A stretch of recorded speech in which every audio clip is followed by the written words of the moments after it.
If you're interested in cryptids and unexplained wildlife encounters, hit that like button. Some creatures in the Everglades aren't in any field guide.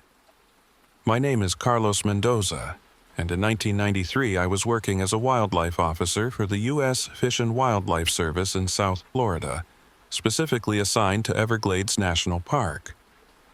My official title was Invasive Species Management Specialist, but everyone just called it the Python Patrol.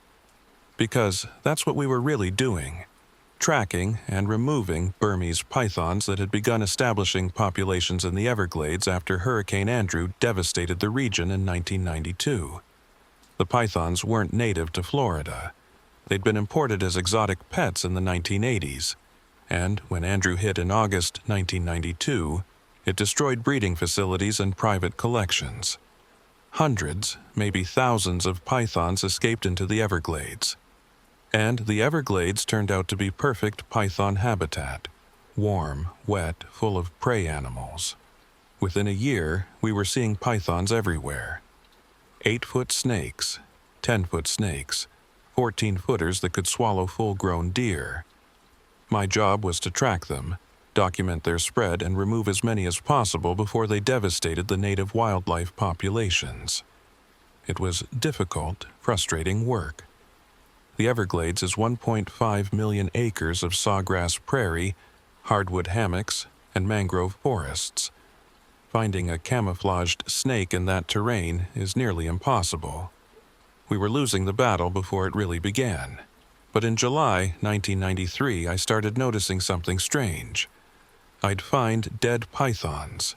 Not roadkill, not caught in fishing nets. Dead pythons in remote areas of the deep glades where humans rarely went. And they weren't just dead. They were torn apart. Ripped open with massive force.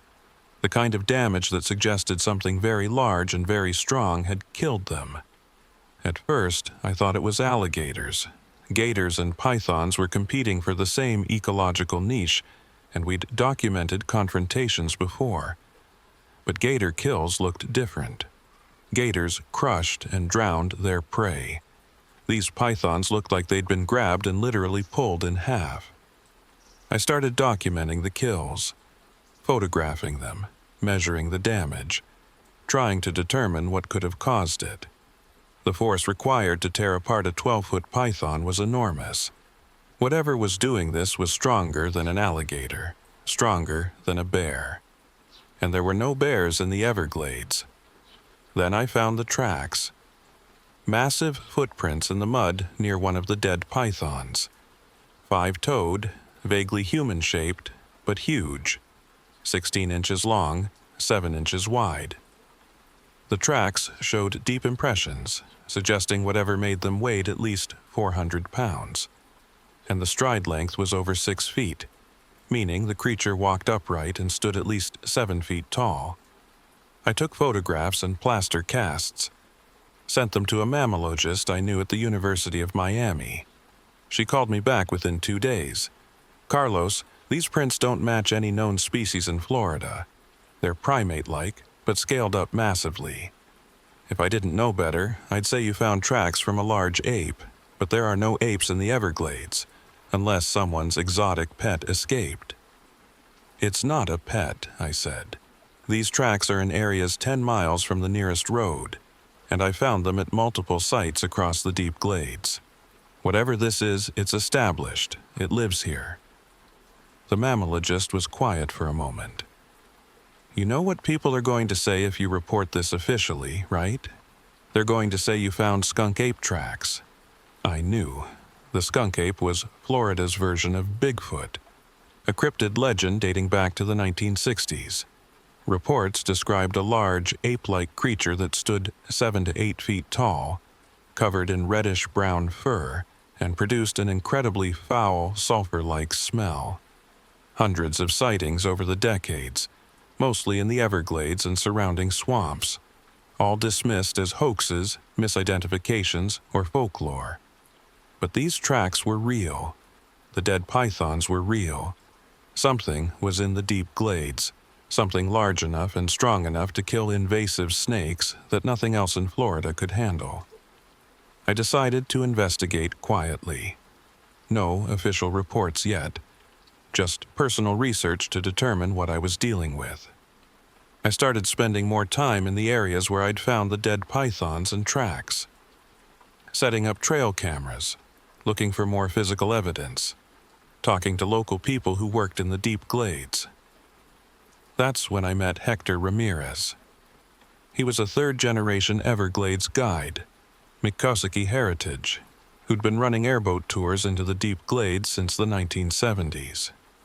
I asked him if he'd seen anything unusual in the areas where I'd found the tracks. Hector smiled. "You mean the old one?" "The old one. That's what my grandfather called it. The creature that lives in the deep sawgrass. He said it's been here longer than the Miccosukee, longer than the Seminole. It's what was here before. Before the tribes came south. Before the Europeans arrived. The land remembers things that humans forget." "Have you seen it?" I asked. "Once," Hector said.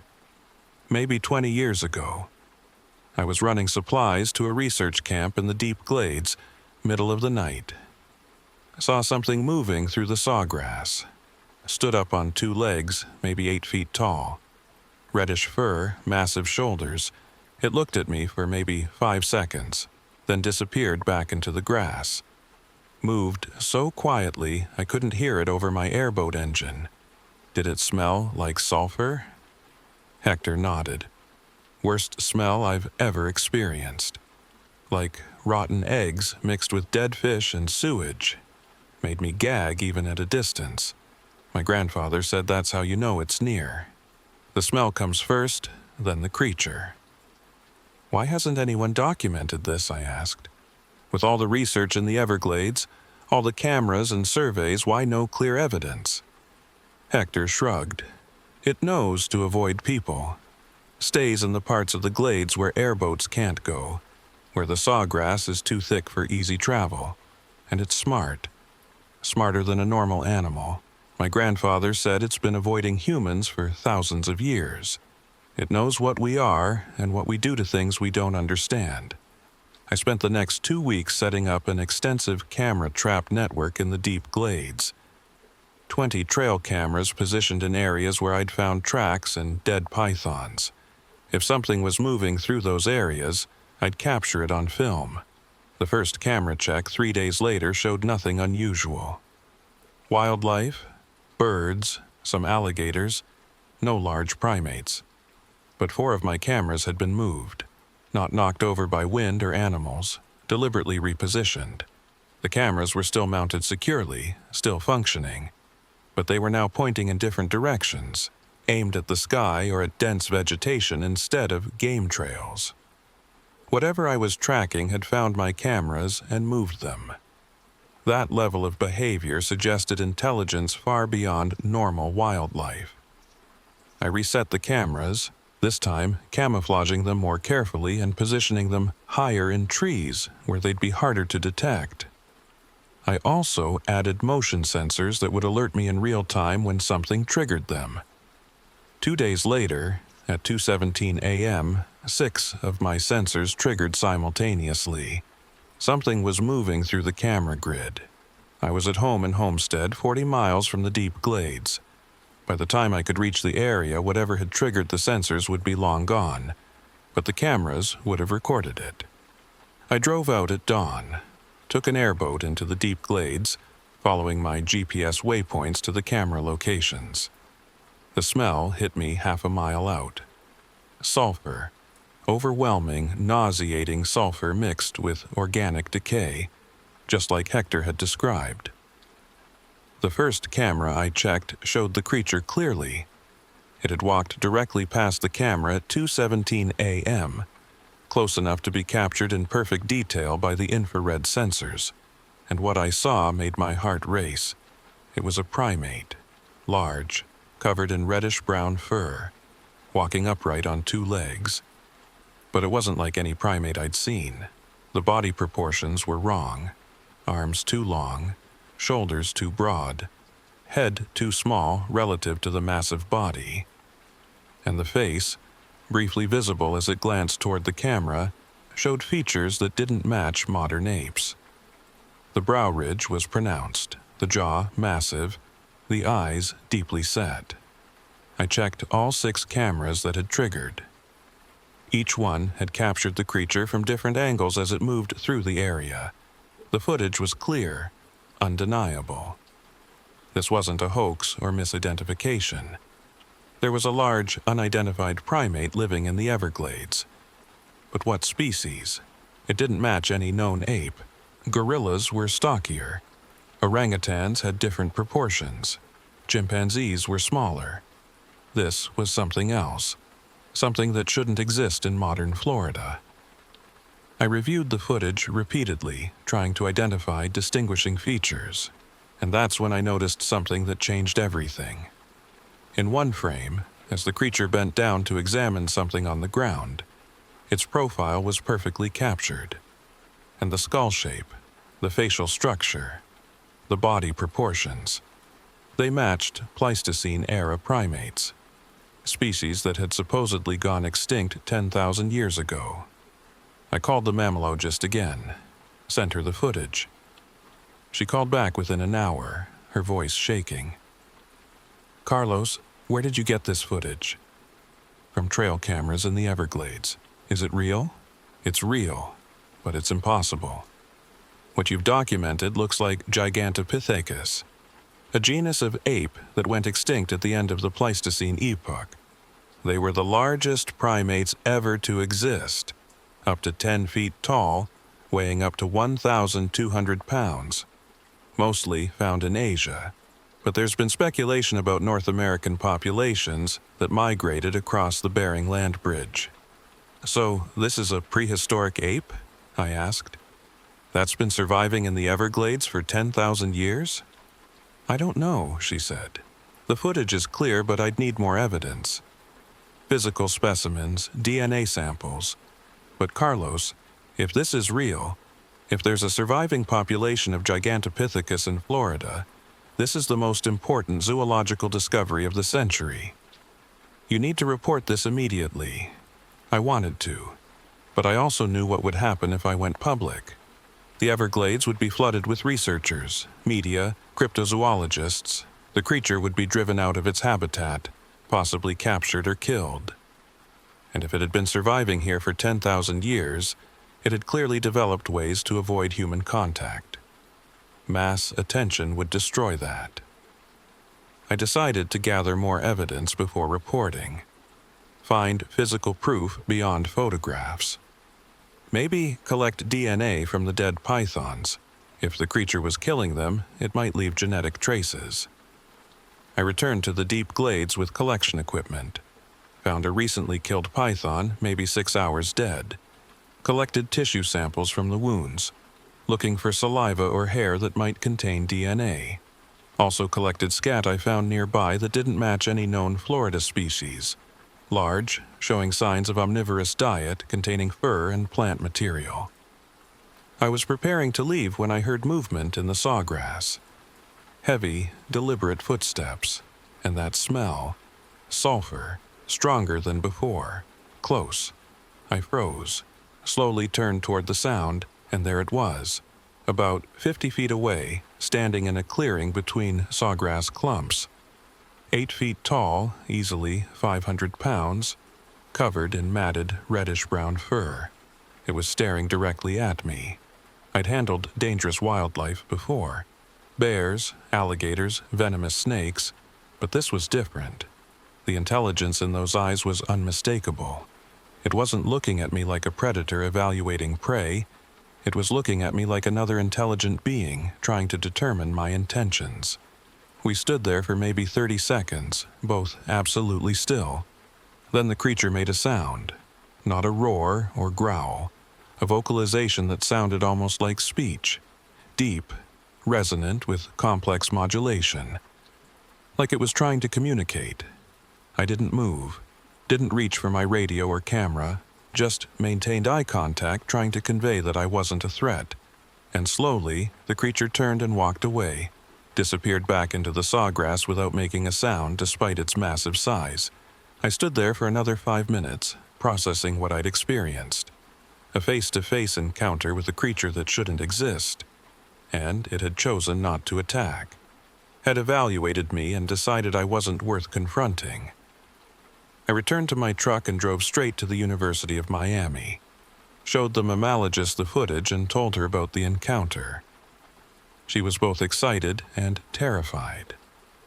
"This is incredible," she said. "But Carlos, you realize what this means? There's a breeding population of large primates in the Everglades. They've been avoiding detection for centuries. And now the python invasion is forcing them to become more active, more visible. They're killing pythons because the snakes are competing for their food sources. So the pythons are drawing them out," I said. "Exactly. And if the python population continues to grow, these creatures will have to expand their range or become more aggressive. Either way, we're going to see more encounters, more evidence. Eventually, someone will capture or kill one. And when that happens, the secret is out." "What do we do?" I asked. "We document everything we can before that happens," she said. "Build a comprehensive file so that when the creature is discovered officially, we can present it properly. Not as a cryptid or monster, but as a surviving population of a Pleistocene species that's adapted to modern Florida. Give it the scientific respect it deserves." We formed a small research team. Me, the mammalogist, and 2 trusted graduate students. We called it the Deep Glades Primate Study, kept it unofficial and unfunded. Over the next 3 months, we collected extensive evidence. More trail camera footage, DNA samples from scat and hair, analysis of the killed pythons showing consistent predation patterns, plaster casts of footprints from multiple locations. The DNA results came back in October 1993, and they confirmed what we suspected. The samples matched no known modern primate, but they showed genetic similarities to Gigantopithecus specimens from Asia, with enough divergence to suggest 10,000 years of isolated evolution. The creature in the Everglades was a surviving population of a supposedly extinct species. But we also discovered something else. The DNA showed signs of recent genetic bottleneck. The population was small, probably fewer than 20 individuals across the entire Everglades. They were inbreeding, struggling to maintain genetic diversity. The species was on the edge of extinction, surviving in one of the last truly wild places in Florida. That's when I made a difficult decision. I wasn't going to report the discovery, not officially, because reporting it would mean studying it, capturing specimens, disrupting their habitat. And this species had survived 10,000 years by being left alone. The moment we brought scientific and public attention to them, we'd destroy the very isolation that had kept them alive. The mammalogist disagreed. "This is too important, Carlos. We have a responsibility to document this species, study it, protect it through official channels. Official channels will kill it," I argued. "You know what happens when a cryptid becomes real. Media attention, trophy hunters, curious tourists. The Everglades will be flooded with people trying to see the skunk ape. And these creatures will have nowhere to hide." "So, what do you suggest?" she asked. "We just keep this secret? Pretend we never found them?" "We protect them," I said. "Quietly. We monitor the population, track their movements, make sure they have the habitat they need. And we keep the pythons under control because the pythons are the biggest threat to their food supply. But we don't announce it. We don't make it public. We just let them continue existing the way they have for 10,000 years." The mammalogist looked at me for a long time. Then she nodded. "Okay. But if they start dying, if the population collapses, we go public. Because we can't let a species go extinct without trying to save it." I agreed, and for the next few months that's what we did. Monitored the creatures silently, documented their behavior, tracked their movements through the deep glades, and intensified python removal in their core habitat areas, making sure they had adequate food supplies. I learned a lot during those months. The creatures were omnivorous, eating plants, small animals, fish. They were primarily nocturnal, moving through the sawgrass at night when human activity was minimal. They used the hardwood hammocks as resting areas during the day, creating crude shelters from branches and vegetation. And they were intelligent. Far more intelligent than any modern ape I'd studied. They avoided trail cameras once they learned what they were. They altered their routes based on human activity patterns. They even seemed to recognize me. On several occasions I encountered them while working, and they would watch from a distance but not flee. Like they'd decided I was safe as long as I didn't approach. But in December 1993, everything changed. A hunting party from Miami got lost in the deep glades while looking for wild hogs. They stumbled into an area where one of the creatures was resting during daylight. According to their story, it stood up, roared, and charged at them. They opened fire with their hunting rifles. 3 shots, 2 hits. The creature fled into the sawgrass, wounded. They reported the encounter to Florida Fish and Wildlife Conservation Commission, describing a large ape-like creature that had attacked them. The report was filed and forwarded to my office for investigation. I found the location using the hunter's GPS coordinates. Found blood, lots of blood, and tracks showing the creature had fled northeast, deeper into the glades. I followed the trail for 2 miles before losing it in a particularly dense sawgrass area. I spent 3 days searching for the wounded creature. Found more blood, but no body. It had survived the gunshots and kept moving. But the amount of blood loss suggested severe injuries.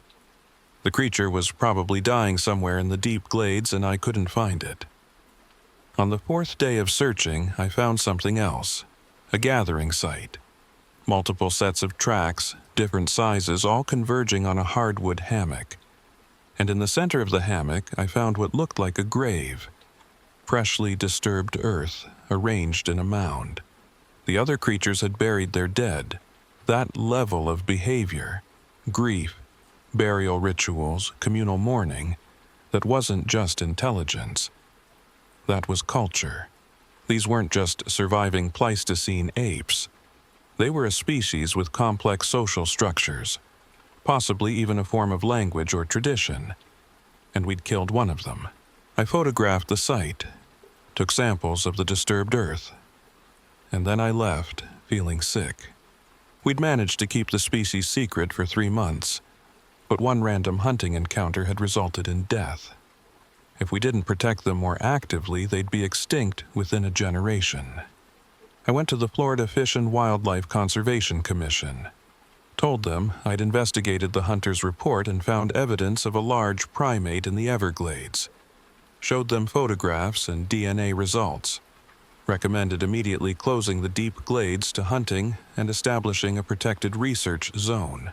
The response was skeptical. Large primates in Florida? The skunk ape? You expect us to create a protected zone based on cryptozoology? It's not cryptozoology, I said. It's real. I have DNA evidence, footprints, photographs. There's a population of surviving Pleistocene primates in the Everglades, and they're critically endangered. We need to protect them before they're gone. The commission sent a team to investigate. They found tracks, found the burial site, found enough evidence to warrant further study, but they didn't create a protected zone. Instead, they classified the findings as under investigation and prohibited me from discussing the discovery publicly. The official position was that further research was needed before any conservation actions could be taken. I'd tried to go through official channels and gotten nowhere.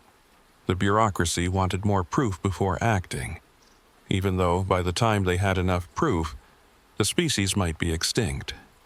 I was back to protecting them in secret, but now, with the added problem of hunters who knew something large and unusual was in the deep glades. And the python problem was getting worse.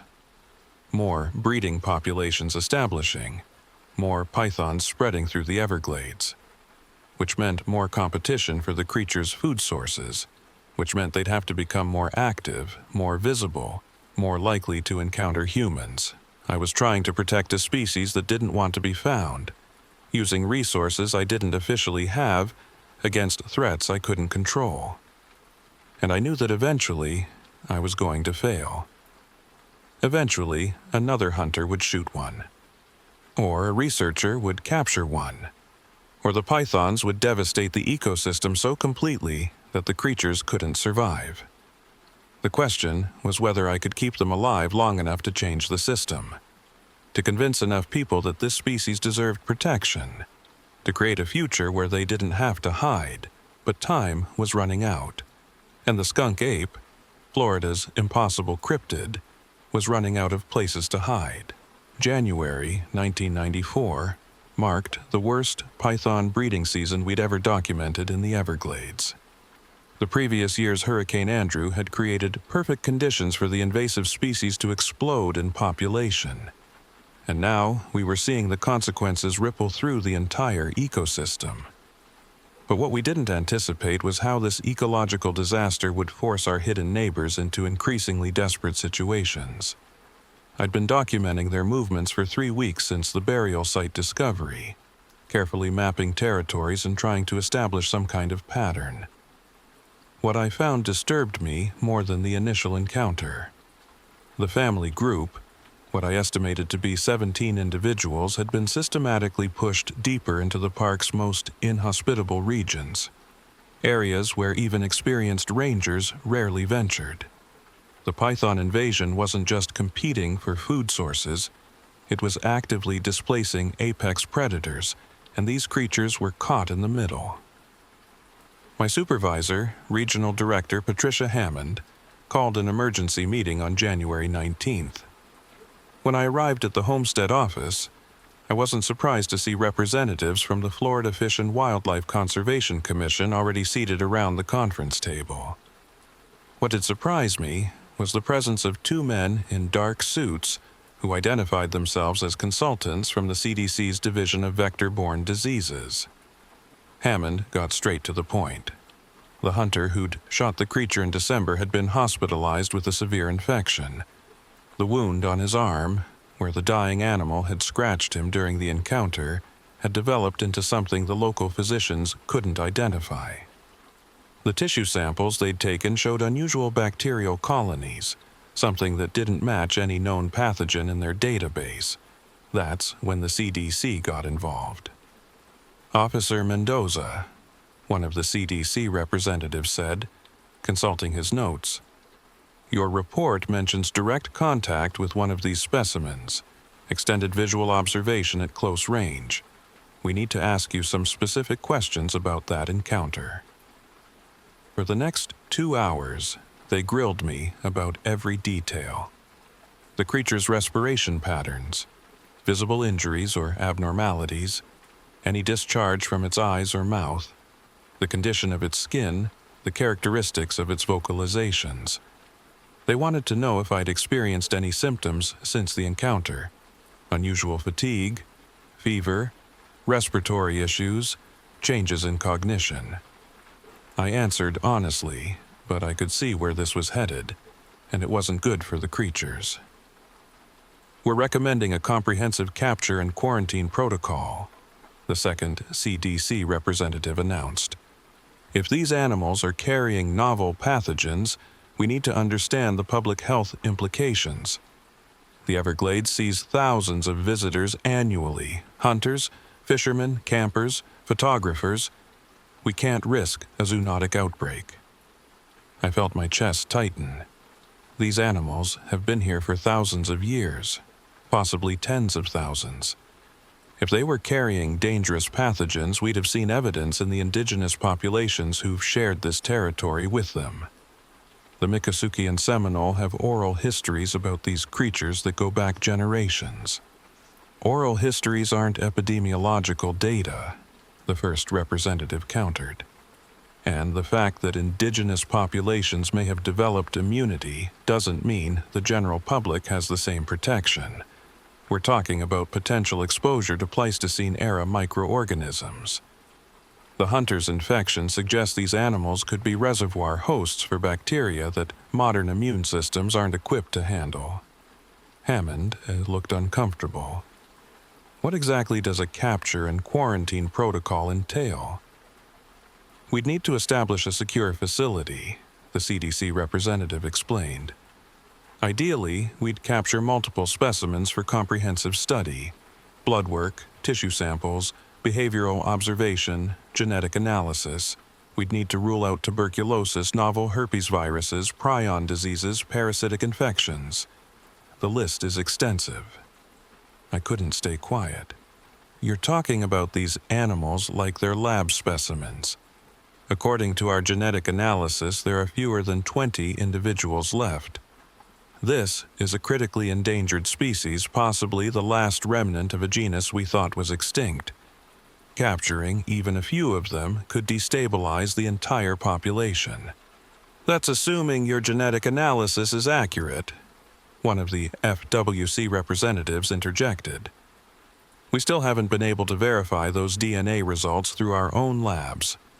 Until we have independent confirmation, we're treating this as an unidentified primate species of unknown origin.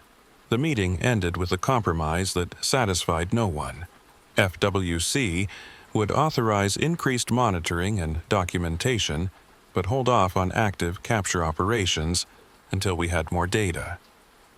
The CDC would establish a health screening protocol for any park personnel who reported close encounters. And I would continue my python tracking work while simultaneously documenting any signs of the creature's presence. What they didn't authorize was any kind of protection zone or habitat preservation measure. The creatures remained in legal limbo, neither protected nor persecuted, existing in a bureaucratic blind spot that could prove fatal. February brought complications I hadn't anticipated. A wildlife photographer named Daniel Kensington, working on assignment for National Geographic, captured footage of one of the creatures on his telephoto lens. He'd been documenting the python crisis from a camouflaged blind near the Anhinga Trail when a juvenile individual, maybe 5 feet tall, emerged from the sawgrass marsh in broad daylight. The footage was remarkable. Clear, undeniable, professionally shot video showing the creature wading through shallow water. Using tools to overturn rocks and catch crayfish, you could see the intelligence in its movements, the deliberate problem-solving as it selected the right stick length to reach under submerged logs. And you could see something else, too. Something that made my heart sink when Kensington showed me the raw footage before submitting it to his editors. The creature was emaciated. You could count its ribs through the sparse reddish-brown fur. Its movements were lethargic, lacking the fluid grace I'd observed in the adult individual I'd encountered. This wasn't just hunger. This was systematic starvation. I counted 7 of them over 3 days, Kensington told me, reviewing his field notes, all showing signs of nutritional stress. I found 3 more python kill sites, same pattern you described in your reports. But here's what's interesting. I also found evidence they're adapting their hunting strategies. He showed me additional photos. Tree bark stripped in distinctive patterns, exposed termite mounds, overturned palmetto logs with grub larvae excavated. The creatures were diversifying their diet, turning to insects and other small prey as the python population decimated their traditional food sources.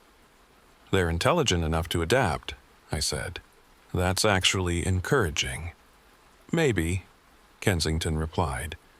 But adaptation takes time, and judging by the condition of that juvenile, they're running out of it. My editor wants to run this story. Last of the Skunk Apes, Cryptozoology meets Conservation Crisis. It'll be a major feature, probably syndicated internationally. I wanted to give you a heads up before it publishes. I tried to convince him to hold the story, to give us time to establish some kind of protection protocol before the media circus descended. But Kensington was a journalist first, and he'd already filed his preliminary draft. The story was scheduled to run in the April issue, with online publication 2 weeks before print. The news broke on March 7th, and the response was immediate and overwhelming. Within 48 hours, the park was inundated with cryptozoology enthusiasts, documentary film crews, and curiosity seekers. The parking areas overflowed. Unauthorized camping sites appeared overnight, and our ranger staff was stretched beyond capacity trying to manage the crowds. But it wasn't just enthusiasts. Trophy hunters started arriving too, the kind who'd pay significant money for the chance to shoot something no one else had ever killed. We confiscated 3 high-powered rifles in the first week alone, all from individuals who'd driven down from Georgia and Alabama with explicit intentions to bag a skunk ape. Hammond implemented emergency restrictions, closing several trails and limiting access to the backcountry areas where I'd documented the creature's territories. But the Everglades is nearly 1.5 million acres of interconnected wetlands, hammocks, and prairies. You can't fence it, you can't patrol all of it, and you certainly can't keep determined people out if they're willing to hike through sawgrass marsh in the dark. I started finding evidence of human intrusion in areas that should have been undisturbed. Cigarette butts, energy bar wrappers, boot prints in mud near the creature's water sources. And worse, I found fresh human scat in locations that suggested people were camping illegally in the deep interior, staking out positions and waiting for their chance at a sighting. The creatures responded by retreating even further. The trail cameras I'd placed in their known territories went dark for days at a time. When they did capture movement, it was always at night, always brief, always showing individuals moving quickly through frame as if they knew they were being watched. On March 23rd, I got a radio call from Ranger Michael Torres. He'd found something in the Shark River Slough that I needed to see immediately. I met him at the Hells Bay trailhead 40 minutes later, and we took a canoe 7 miles into the interior. What he'd discovered made my blood run cold. A makeshift camp, abandoned in haste. 2 tents, camera equipment, GPS units, and enough provisions for an extended stay. But also tranquilizer guns, animal snares rated for large game, and a portable cage that could have held something roughly the size of a large chimpanzee. "Park Service?" I asked, hoping this was some authorized research operation I hadn't been informed about. Torres shook his head. "Private contractors. I found their permits in one of the tents. They're licensed for exotic animal capture and transport.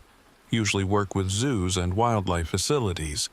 Someone hired them to catch one of these things alive. We documented everything, called it in, and waited for backup. While we waited, I searched the surrounding area and found something that confirmed my worst fears. Fresh blood on palmetto fronds, a torn piece of reddish-brown fur caught on a snare wire, and drag marks leading to the water's edge. They'd caught one. And judging by the blood trail and the violence of the scene, the creature had fought desperately before either escaping into the water or being subdued and transported out by boat. The investigation that followed revealed a complex operation. The contractors had been hired by a private research facility in Panama City, one that specialized in primate behavioral studies. Their permits were technically legal, classified under exotic species removal authorizations that predated the National Geographic article.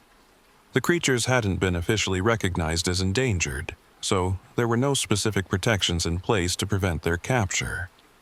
By the time FWC and the Park Service sorted through the legal complexities, the contractors were long gone, and so was their specimen.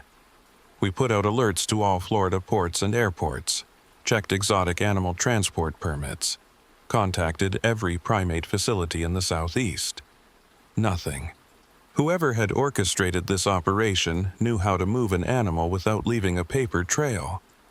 I returned to the Shark River Slough every day for a week, looking for any sign of the captured individual or the rest of the family group. On the 8th day, I found them. Not the creatures themselves, but evidence of what they'd done in response to the abduction. 3 miles from the capture site, in a dense hammock of gumbo limbo and strangler fig, I discovered a new burial ground. Not ancient like the one I'd found in December, but fresh, recent. The earth had been disturbed within the last few days, and the arrangement of stones and branches followed the same careful pattern I'd observed before. But this grave was different. Alongside the buried individual, they'd placed objects that didn't belong to the natural landscape.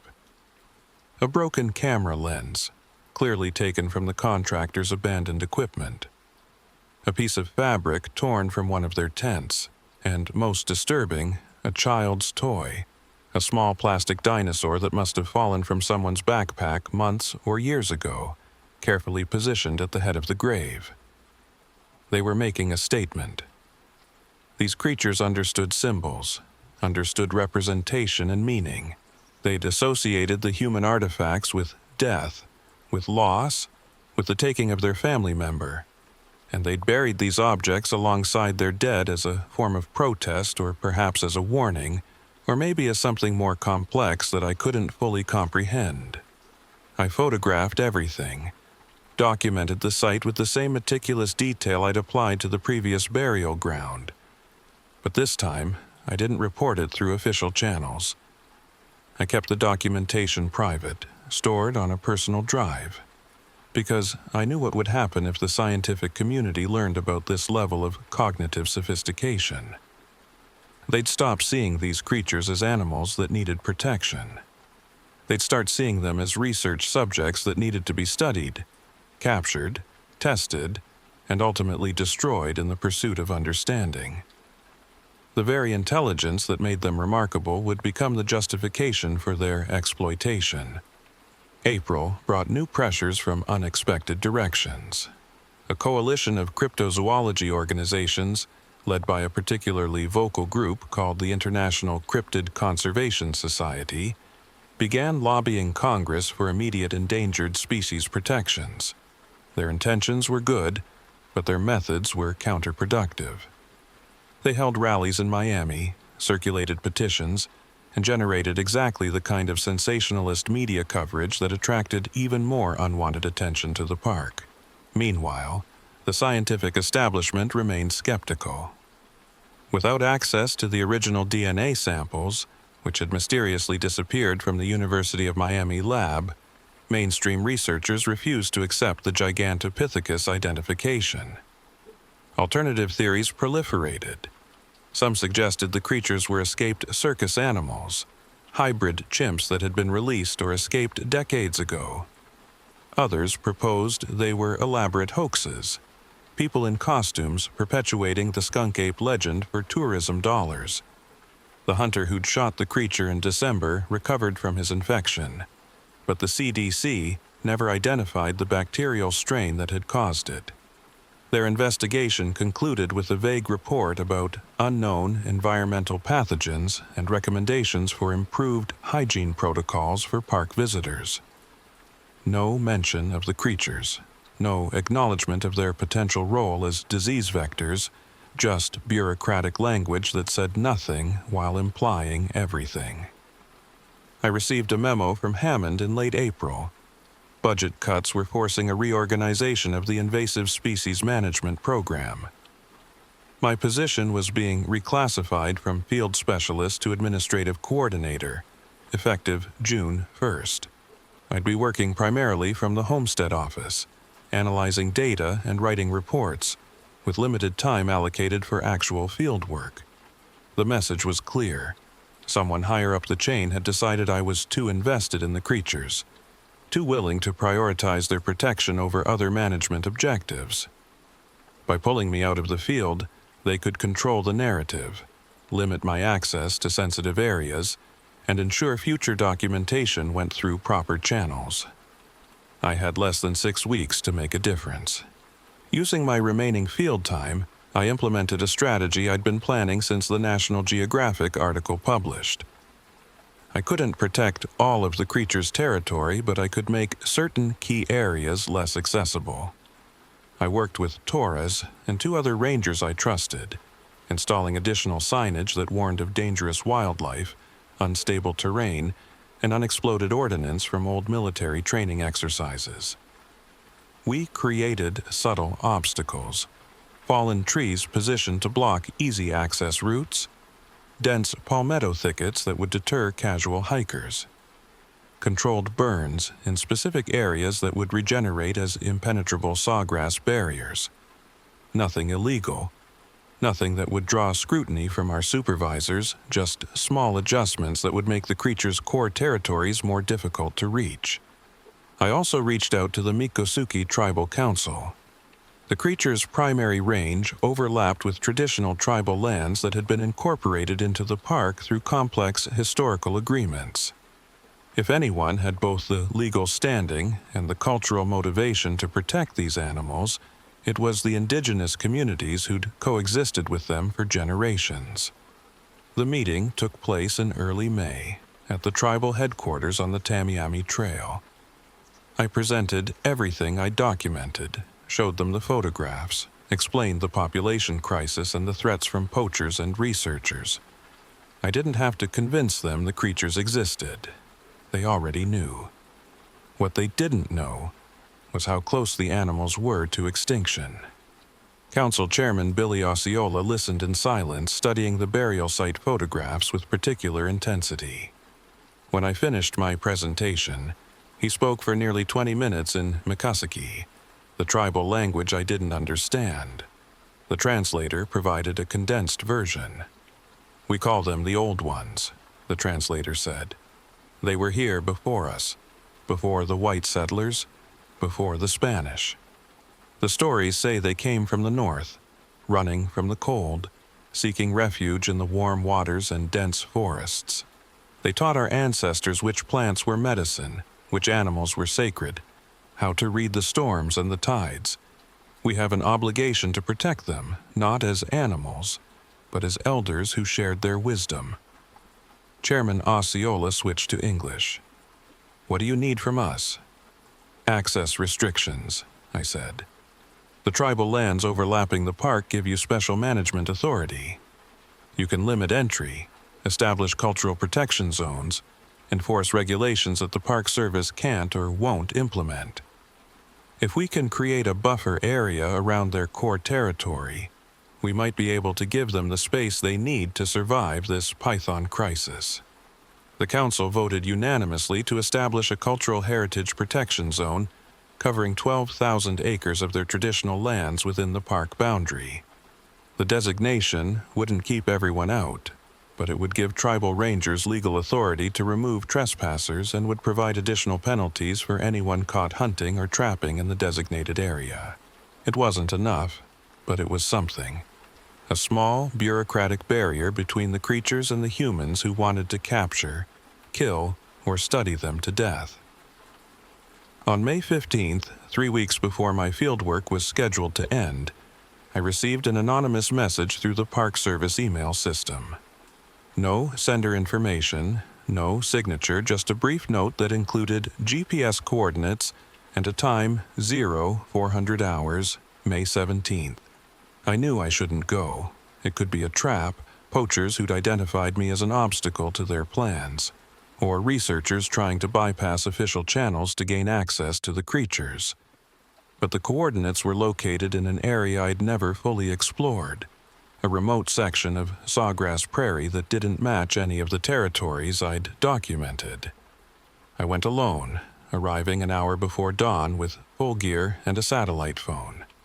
The prairie stretched empty in every direction. No trees, no cover, just endless sawgrass rustling in the pre-dawn breeze. I was about to leave, convinced this had been a waste of time, when I heard it. The vocalization. Not the aggressive territorial call I'd heard during my first encounter, but something different. Softer, almost melodic, a series of low hoots and whistles that seemed to come from multiple directions simultaneously. They emerged from the sawgrass like ghosts. 7 individuals forming a loose semicircle around my position. Adults and juveniles moving with coordinated precision that suggested this wasn't a chance encounter. They'd brought me here deliberately.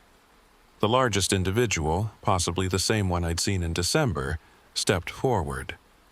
In the growing dawn light, I could see the details I'd missed during our previous meeting.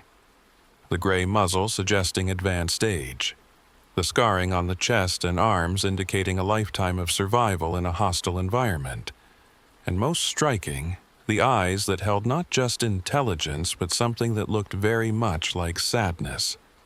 The creature made a gesture, an unmistakable beckoning motion with its hand. Then it turned and began moving through the sawgrass, looking back periodically to ensure I was following. The others maintained their positions, creating a protective corridor, and I understood I was being given an extraordinary privilege. They led me nearly 2 miles across the prairie to a place I would never have found on my own. A slight elevation in the terrain, no more than 3 feet above the surrounding water level, but in the Everglades, that was enough to create an island ecosystem. Pine, cabbage palms, and massive live oaks draped with Spanish moss created a canopy that transformed the hammock into a natural fortress. And beneath that canopy, I saw what they wanted to show me. The captured individual, alive. Injured, severely weakened, but alive. Somehow, they'd mounted a rescue operation, had tracked the contractors to whatever location they'd taken their family member, and had successfully retrieved her. The wounds were extensive. Tranquilizer dart marks, rope burns on the wrists and ankles, lacerations that suggested she'd torn through metal mesh to escape. But the creatures were caring for her, applying poultices of crushed plants to the injuries, bringing water cupped in their hands, maintaining constant physical contact for comfort and warmth. I spent 4 hours documenting everything, taking photographs and video that I knew would never be published, could never be shared with official channels. This was their secret, their vulnerability, and they'd chosen to trust me with it. The question was why. As I prepared to leave, the large male approached again. This time he carried something, an object wrapped in palm fronds. He extended it toward me slowly, and I understood this was a gift, or perhaps a plea, or maybe both. Inside the fronds was a collection of small bones, vertebrae and ribs from multiple animals. Python bones. They'd been arranged in a deliberate pattern, a spiral that started with the smallest vertebrae at the center and expanded outward with increasingly larger bones. It was mathematical, geometric, beautiful in its precision. They understood the python crisis wasn't just about food competition. They understood population dynamics, exponential growth, ecological imbalance. And they were showing me that they'd been monitoring the invasion as carefully as we had, tracking it, analyzing it, preparing to survive it or die trying. I accepted the gift, carefully rewrapped it in the palm fronds, and made a promise I wasn't sure I could keep. I would find a way to protect them, to give them the time and space they needed to adapt and survive. Not as research subjects, not as tourist attractions, not as cryptozoological curiosities, but as beings with their own right to exist on their own terms. The sun was fully above the horizon when I made my way back across the prairie.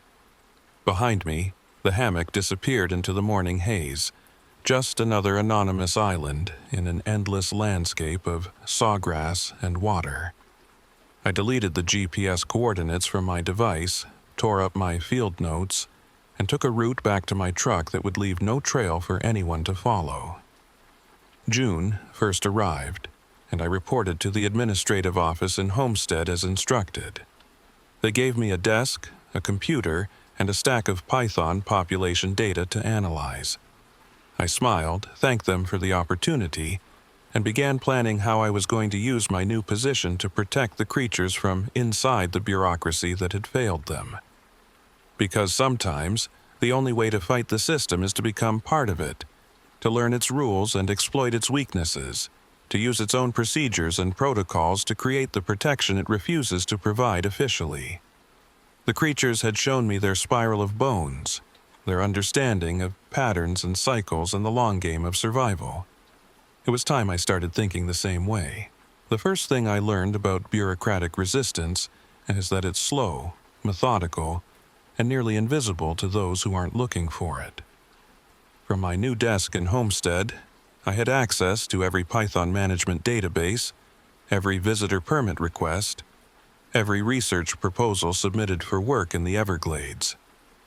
I became the person who reviewed applications, cross-referenced data, and made recommendations that almost always got approved because they were backed by comprehensive documentation. A wildlife film crew wanted to do a documentary about skunk ape sightings in the specific hammock where the creatures had shown me their injured family member. I recommended denial based on sensitive nesting habitat for the endangered Cape sable seaside sparrow, a species that actually did nest in that area, making the restriction legally defensible. The permit was rejected. A team of primatologists from Duke University submitted a proposal for a comprehensive survey of the park's interior, with specific focus on the areas where I'd documented the creatures' territories. I recommended approval, but with modified access zones that directed them to regions I knew the creatures had abandoned due to python pressure. They conducted their survey, found nothing conclusive, and published a paper suggesting the skunk ape phenomenon was likely a combination of misidentified bears and local folklore. Perfect.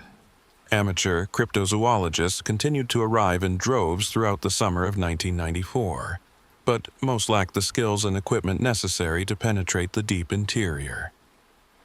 The few who did make it to sensitive areas found themselves confronted by Mikosiki tribal rangers enforcing the new Cultural Heritage Protection Zone regulations. Citations were issued, equipment was confiscated, and word spread through the cryptozoology community that the Everglades had become hostile territory for creature hunting. The python crisis, ironically, became my best ally. As the invasive population exploded, I was able to justify increasingly aggressive management strategies that had the secondary effect of restricting human access.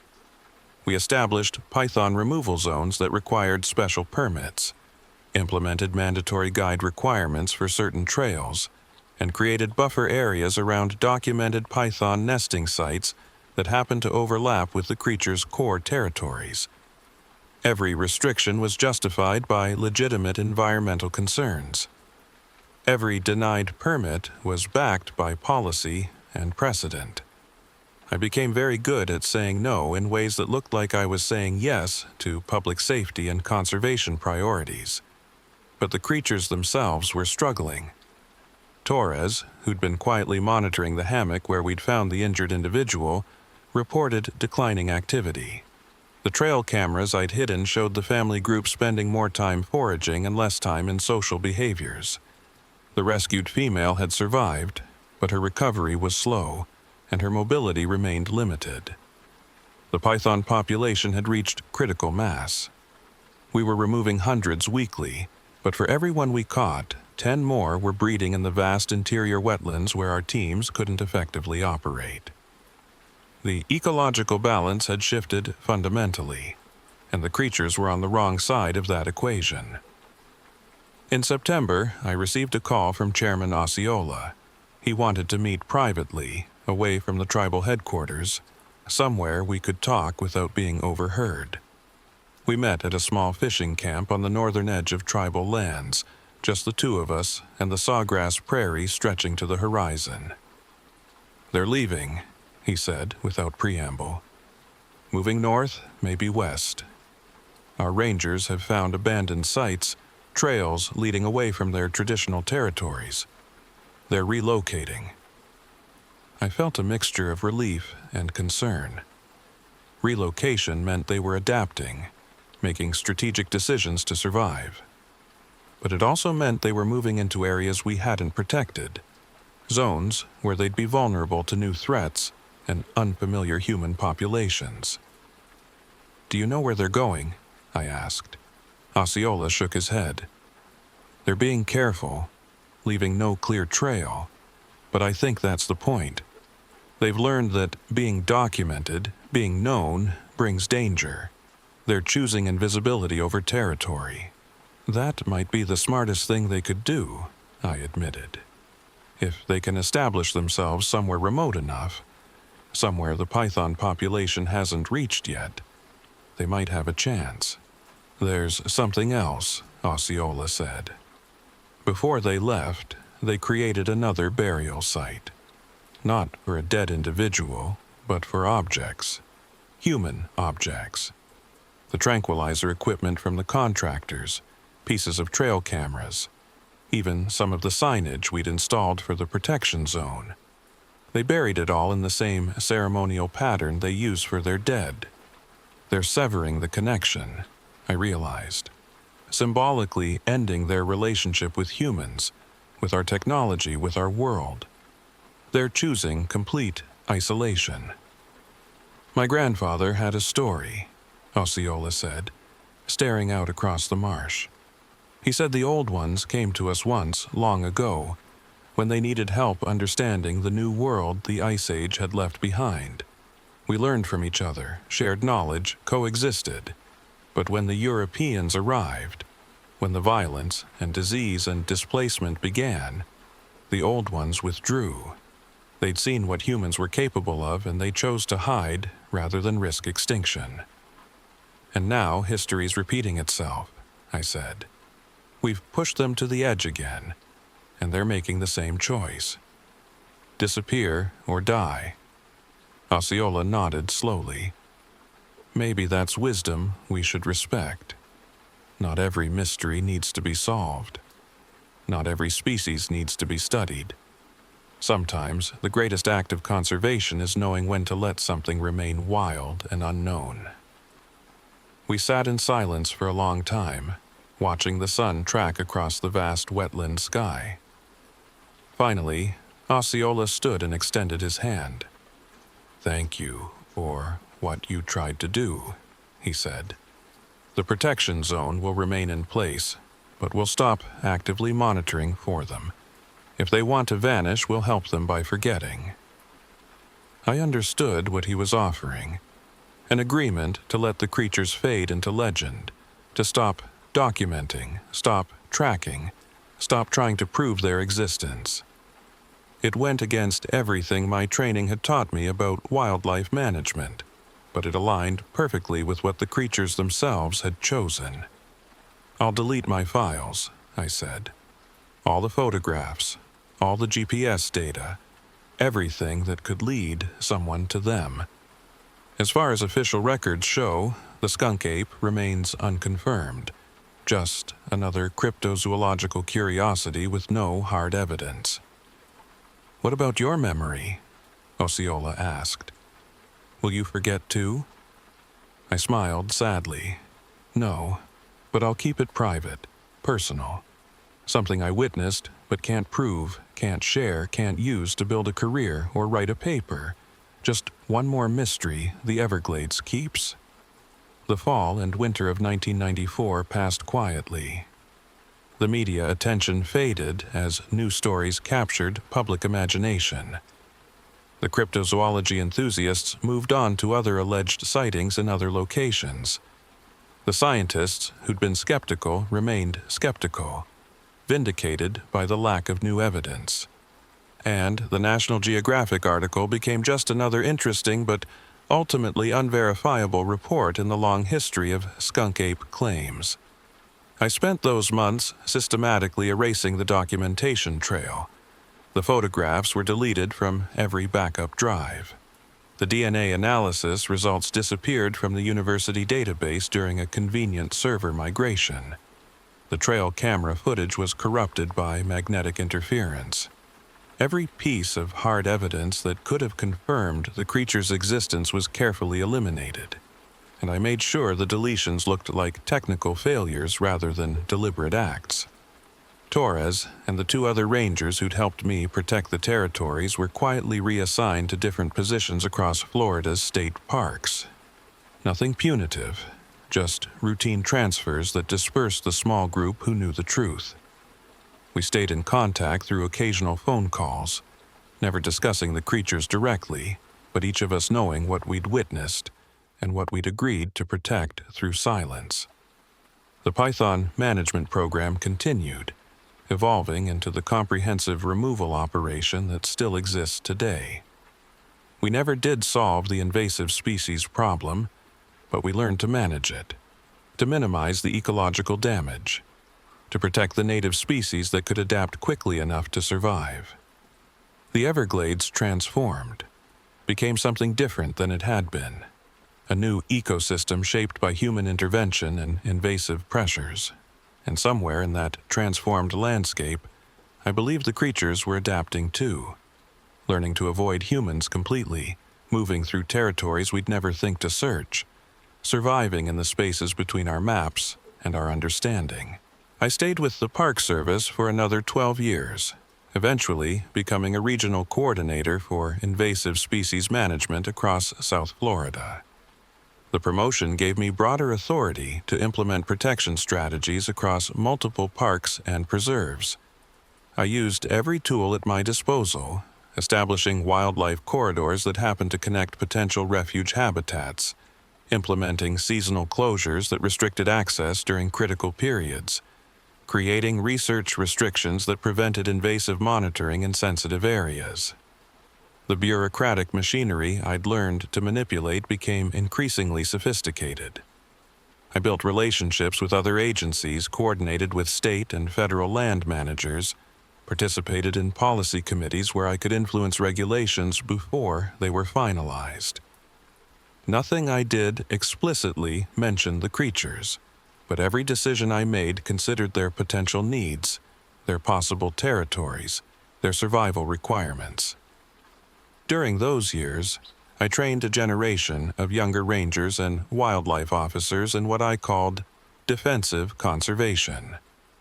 The techniques for protecting species that couldn't be officially protected, the strategies for creating barriers without admitting what you were protecting, the art of saying yes to research while directing it away from sensitive discoveries.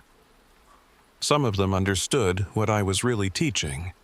Most just thought I was particularly dedicated to preserving wilderness values.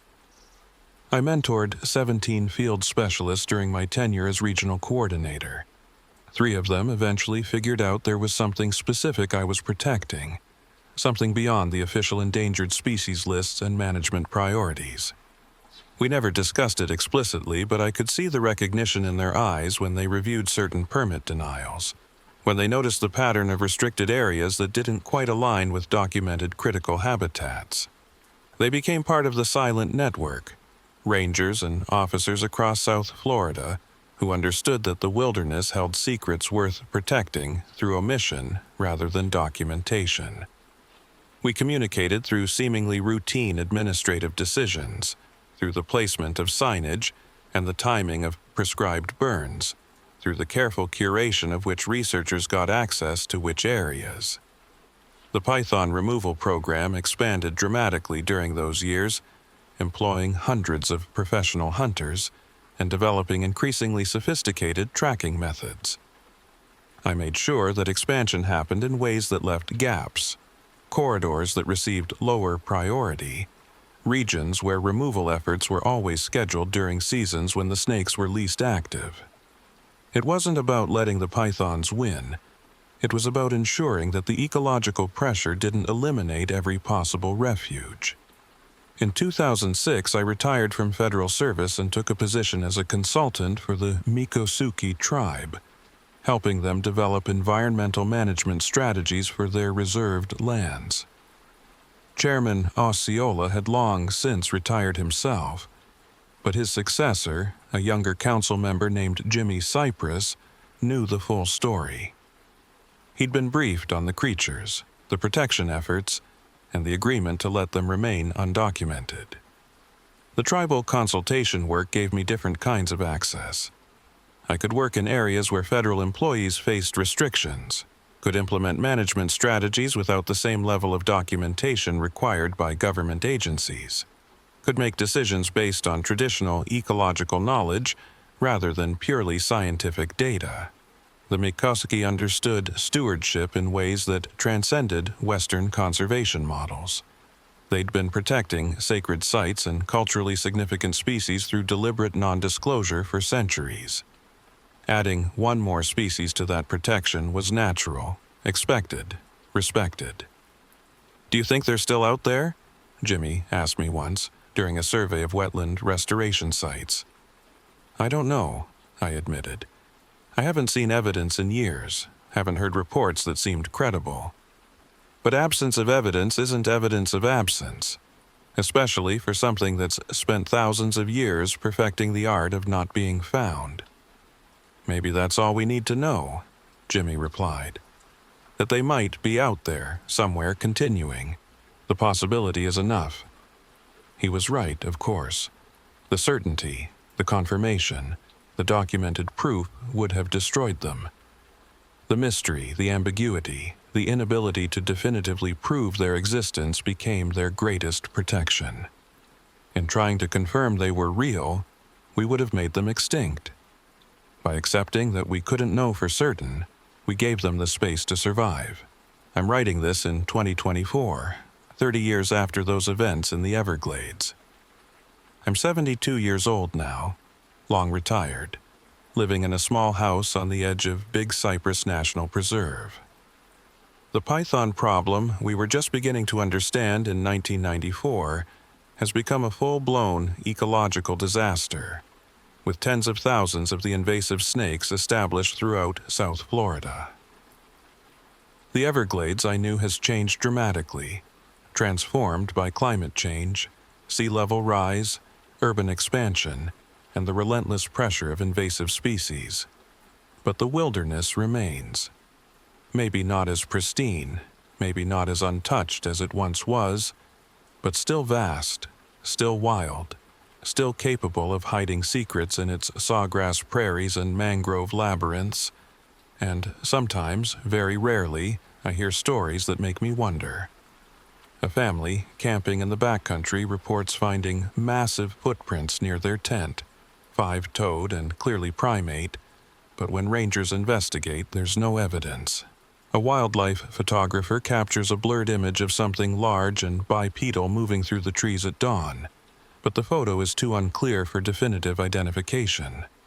A Miccosukee elder mentions seeing the old ones during a night fishing trip, but refuses to provide details or locations. These reports are dismissed, explained away as misidentifications or hoaxes, or the perpetuation of local folklore. The scientific community remains skeptical, and the cryptozoology enthusiasts have largely moved on to other mysteries. The skunk ape has returned to its original status, a legend, a story, a possibility that exists more in imagination than in documented fact. And maybe that's exactly where it needs to be. Last week, I took a canoe trip into Hell's Bay, following some of the old routes I used to patrol during my python tracking days. The landscape has changed. New channels carved by hurricanes, vegetation patterns altered by saltwater intrusion, but the essential wildness persists. This land has absorbed invasions before. Spanish explorers, Seminole refugees, developers, tourists, and pythons. It adapts, it endures, it keeps its secrets. Last week, I took a canoe trip into Hell's Bay, following some of the old routes I used to patrol during my python tracking days. The landscape has changed in expected and unexpected ways. New channels carved by hurricanes, vegetation patterns altered by saltwater intrusion and rising sea levels, but the essential wildness persists. Some of the massive cypress trees I remember from 30 years ago have succumbed to drought and salinity stress, their skeletal forms rising from the water like monuments to a climate in transition. The journey took 6 hours of steady paddling, navigating through tunnels of mangrove where the branches form cathedral arches overhead, across open prairies where sawgrass extends to the horizon in every direction, through narrow sloughs where alligators sun themselves on mud banks and roseate spoonbills pick their way through shallow water. This land has absorbed invasions before. Spanish explorers and Seminole refugees and developers and tourists and pythons. It adapts, it endures, it keeps its secrets. I chose a hammock for camp that I'd visited dozens of times during my field years, a slight elevation crowned with gumbo limbo trees and cabbage palms, just enough high ground to stay dry during seasonal flooding. Setting up camp took longer than it used to. My 72-year-old body moves more carefully now, respects its limitations, takes breaks that would have seemed unnecessary 3 decades ago. But the rituals remain the same. The careful selection of tent placement, the arrangement of supplies to minimize animal intrusion, the preparation of a simple camp meal as the sun descends toward the western horizon. I camped overnight on that small hammock. No GPS, no radio, no satellite phone. Just me and the sounds of the marsh at night, the chorus of frogs and insects, the splash of fish feeding on the surface, the rustle of wind through palm fronds. The darkness here is absolute in a way city dwellers can't comprehend, a blackness so complete that you cease to trust your eyes and rely instead on sound and instinct. Around midnight, I heard something moving through the water nearby. Not the random splashing of an alligator or the deliberate wade of a heron, but something else entirely. Something large and deliberate, moving with a rhythm and pattern that didn't match any animal I could immediately identify. The movement was methodical, purposeful, suggesting intelligence rather than instinct. It circled my hammock slowly, maintaining a consistent distance of perhaps 50 yards, never coming closer but never moving away entirely. I stayed in my tent, respecting the boundary I'd established 30 years ago. Every instinct trained into me during decades of wildlife work screamed to investigate, to document, to confirm. But I'd learned something more important than documentation. I'd learned that some encounters are meant to be witnessed rather than proven, experienced rather than explained, honored through silence rather than shouted through publication. The circling continued for nearly an hour. At one point, I heard a vocalization, soft and low, almost questioning in its tone. Not aggressive, not territorial, but curious perhaps, or maybe acknowledgement. I didn't respond, didn't move, just listened and let the moment exist on its own terms without trying to force it into categories or conclusions. Eventually, the sounds faded, moving away through the marsh until they were absorbed by the ambient symphony of night sounds. I lay awake for hours afterward, processing what I'd heard, what I hadn't seen, what I chose not to pursue. Sleep came eventually, shallow and interrupted by dreams of sawgrass prairies and creatures that existed in the spaces between documentation and myth. In the morning, I found tracks in the mud near my campsite, at the precise edge where hammock met water. They were distinct, clear, unmistakable in their basic morphology. 5 toes, heel impression, pressure patterns suggesting bipedal locomotion. They could have been anything: a bear walking upright briefly, a large raccoon, a wild hog that happened to place its feet in a pattern that mimicked primate characteristics. They could have been the product of erosion and water flow, natural processes creating shapes that human pattern recognition interprets as footprints. They could have been exactly what my instinct told me they were. I studied them carefully, taking no photographs, making no sketches, just looking and remembering. The size, approximately 15 inches long and 7 inches wide. The depth, suggesting an individual weighing somewhere between 180 and 220 pounds. The spacing between prints, indicating a stride length consistent with an animal standing roughly 7.5 to 8 feet tall. The clarity of toe definition, showing articulation and flexibility that spoke to arboreal capabilities combined with terrestrial adaptation. Then I waded into the water and smoothed them away with my hands, carefully erasing each impression until nothing remained but unremarkable mud. I took my time, made sure the erasure was complete, left no trace that anything unusual had been there. When I finished, I stood in ankle-deep water and spoke aloud to the empty marsh. I saw you, I heard you, I know you're still here, and I'm not going to tell anyone. Not now, not ever. You've earned the right to remain unknown." The marsh offered no response except the rustle of wind through sawgrass and the distant call of a limpkin. I didn't expect one. The communication had happened in the darkness, in the circling, in the tracks left and then erased. Everything else was just me talking to myself, making promises to beings who probably understood human words less than they understood human intentions.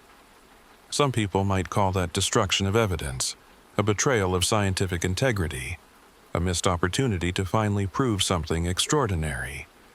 But I'd learned something important during my years trying to protect the creatures. Evidence attracts attention. Attention attracts exploitation, and exploitation leads to extinction. The greatest gift I could give them wasn't proof of their existence. It was the permission to remain unknown.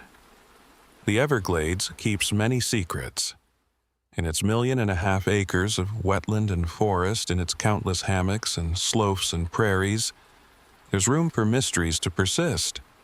Room for creatures that don't fit our taxonomies, that don't submit to our need for confirmation, that choose invisibility over discovery. I've been asked, over the years, if I regret not coming forward with the evidence I had in 1993 and 1994. If I think differently now, 3 decades later, about the decision to hide rather than reveal. And my answer is always the same.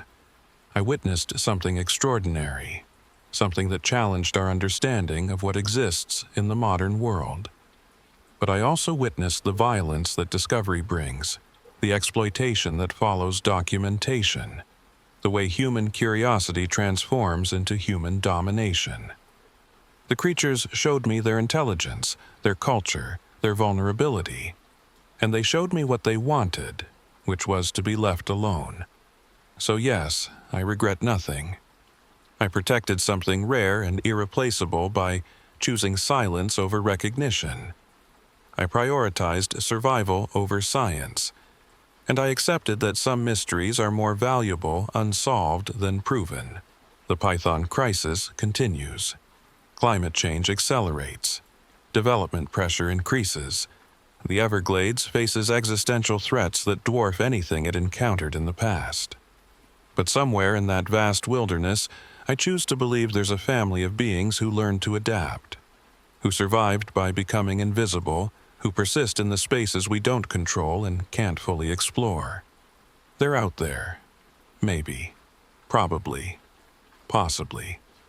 And the uncertainty, the ambiguity, the inability to know for certain is precisely what keeps them safe. I visit Chairman Osceola's grave sometimes, in the small tribal cemetery off the Tamiami Trail. He died in 2018, taking his knowledge of the old ones with him, as so many elders before him had done. But the stories persist, passed down through oral tradition, protected by the indigenous communities who understand that some knowledge isn't meant to be written, documented, or shared with those who would misuse it. There's a young Miccosukee ranger I've been mentoring for the past 3 years, teaching her the subtleties of environmental management and bureaucratic maneuvering. Her name is Sonia Billy, and she represents everything I hope for in the next generation of wilderness protectors. She understands technology and traditional knowledge, scientific method and oral tradition, documentation and discretion. She moves between worlds with a fluidity I never achieved, comfortable in government offices and remote hammocks, equally at ease writing grant proposals and reading the subtle signs the land provides. Last month, she came to me with questions about the skunk ape, about the old stories and the modern reports. We were sitting on my porch, watching the sun set over Big Cypress, drinking coffee and talking about wetland restoration techniques. She waited until the conversation reached a natural pause, then asked the question I'd been expecting for months. The protection zones you helped establish in the 90s, the ones that seem to have no clear conservation rationale in the official documentation.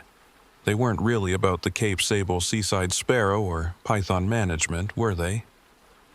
I considered my response carefully. What makes you ask that? Because I've been mapping the restricted areas across all the parks and preserves in South Florida, she said. And when you overlay them with indigenous sacred sites, traditional hunting territories, and the locations of historical skunk ape sightings, you find a pattern. It's not random, it's deliberate. Someone spent decades creating a network of protected corridors and refuge areas that align perfectly with the creature's most likely habitat requirements.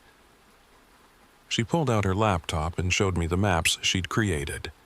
Color-coded overlays showing restricted zones, seasonal closures, research limitations, permit denial patterns. She was right. The pattern was obvious once you knew to look for it. I'd spent years building that network, and here was someone who'd decoded it in months. That's very thorough research, I said carefully. My grandfather told me about the old ones, she continued, not letting me deflect. He said they're still here, still watching, still protecting the land in ways we can't see. He said they'll be here long after we're gone, as long as we have the wisdom not to destroy them with our need to understand everything. And he told me there's a former wildlife officer who helped them when they needed it most, who chose their survival over his career, who deleted evidence instead of building fame, who understood that protection sometimes means erasure. The directness of it caught me off guard.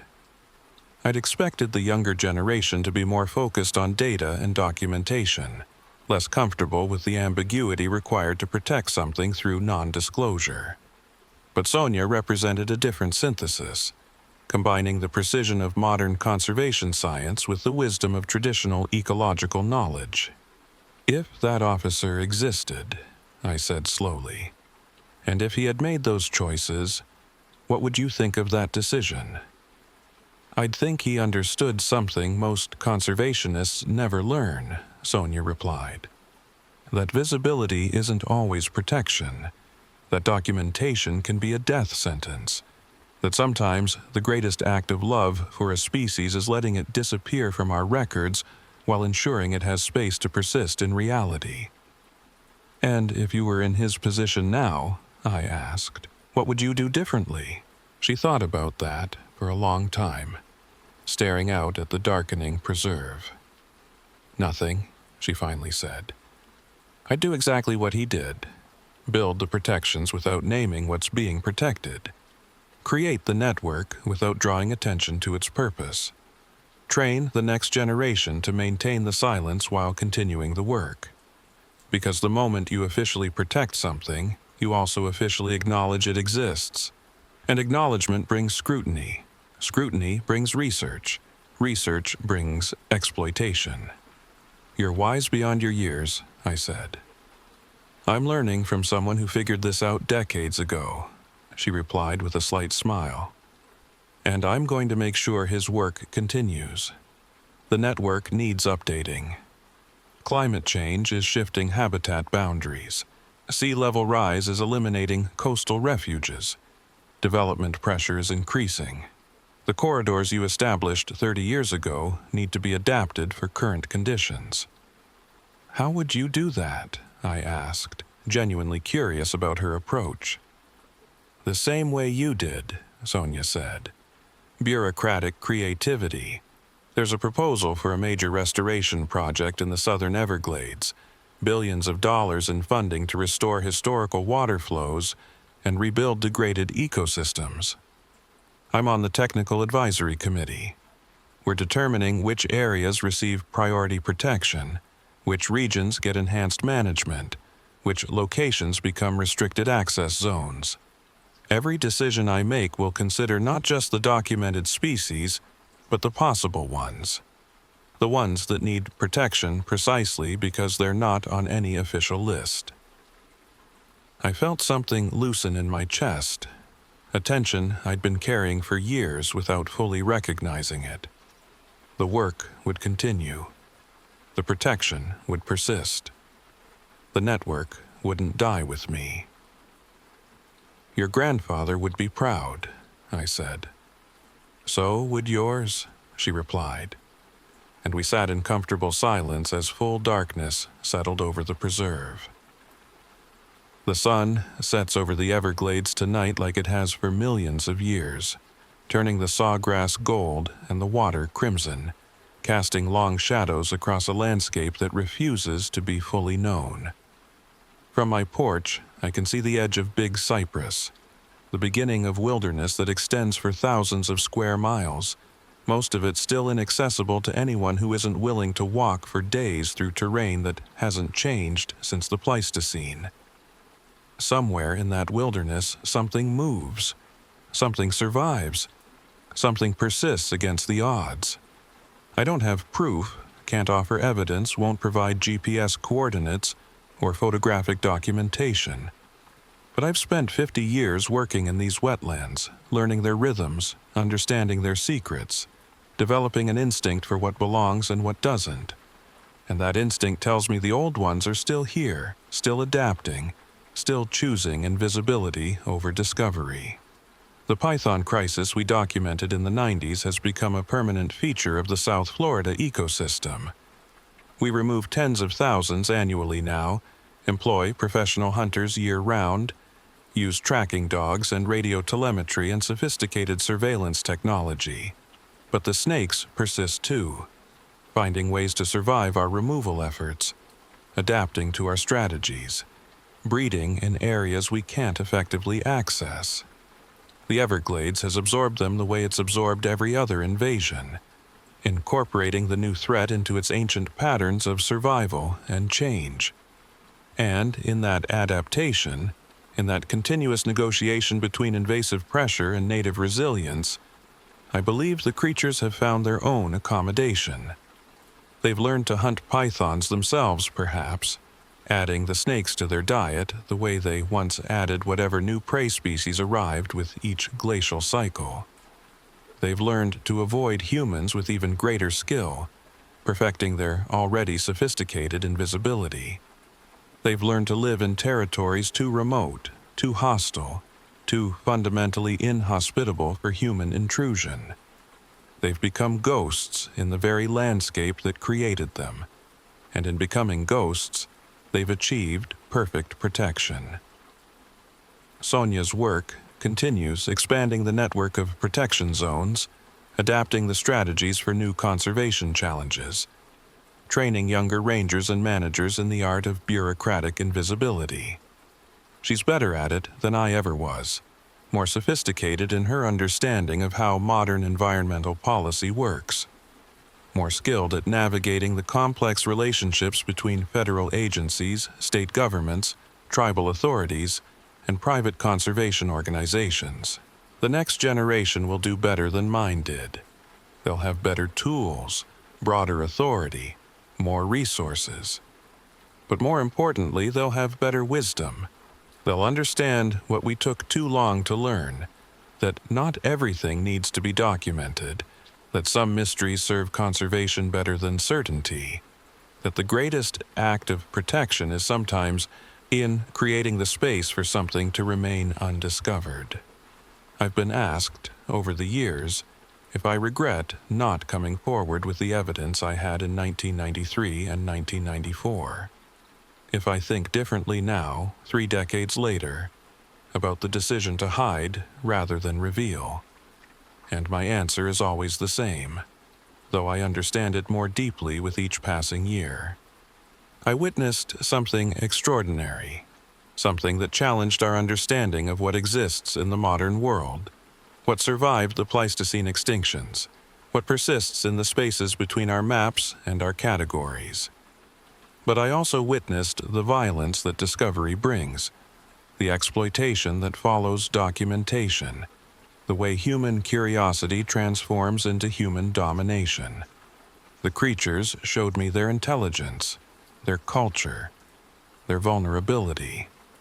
And they showed me, through their burial rituals and their symbolic actions, through their deliberate retreat and their choice of invisibility, what they wanted.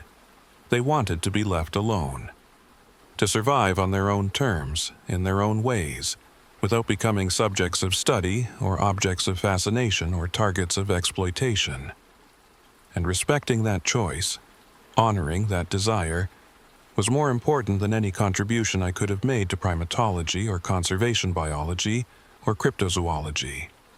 So, yes, I regret nothing. I protected something rare and irreplaceable by choosing silence over recognition. I prioritized survival over science. And I accepted that some mysteries are more valuable unsolved than proven, more powerful as possibilities than as confirmed facts, more protected by uncertainty than by any legal designation we could have provided. The Everglades faces existential threats that dwarf anything it encountered in the past. Sea level rise will eventually drown the southern portions, transforming sawgrass prairies into open ocean. Climate change is shifting temperature and precipitation patterns that have remained stable for millennia. Development pressure continues to fragment the ecosystem, creating islands of wilderness separated by urban sprawl. The python invasion shows no signs of resolution, and new invasive species arrive regularly, each adding pressure to already stressed native populations. But the wilderness persists, diminished perhaps, transformed certainly, but still vast enough to hide secrets, still wild enough to support species we've never documented, still resilient enough to adapt to conditions that would destroy less robust ecosystems. And somewhere in that persistence, I choose to believe there's a family of beings who learned to adapt, who survived by becoming invisible, who persist in the spaces we don't control and can't fully explore. They're out there. Maybe. Probably. Possibly. And the uncertainty, the ambiguity, the inability to know for certain is precisely what keeps them safe. The moment we prove they exist is the moment we begin the process of their destruction. As long as they remain unconfirmed, they remain protected by our own doubt, shielded by our inability to agree on what evidence is sufficient, preserved by the very skepticism that frustrates cryptozoologists and researchers. I visit Chairman Osceola's grave sometimes, in the small tribal cemetery off the Tamiami Trail.